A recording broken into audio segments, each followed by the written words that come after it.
Which type of wines typically do not go through malolactic conversion? A, aromatic white wines.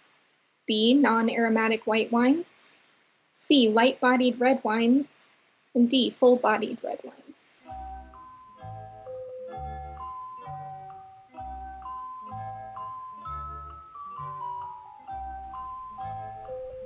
So big shout out for all the participants so far. I think every single question has been answered correctly. So you guys are true wine geeks.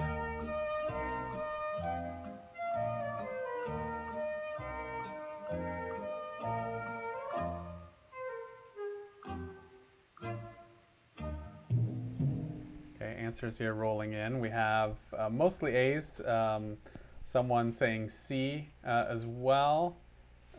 So let's go ahead and reveal. All right, the correct answer is A, aromatic white wines. So malolactic conversion, also called malolactic fermentation, is when you are converting malic acid, which tends to give that green apple flavor to a wine, into lactic acid, which can give you what's called diacetyl and gives you aromas that are buttery and creamy, similar to maybe buttered popcorn. And for aromatic white wines, we really want to preserve that primary fruit character to them. They're pretty volatile. We don't want them to burn off or be smothered by other aromas that can overpower them. So aromatic white wines will typically not go through malolactic conversion. Non-aromatic white wines, like say a Napa Chardonnay, it will go through malolactic conversion.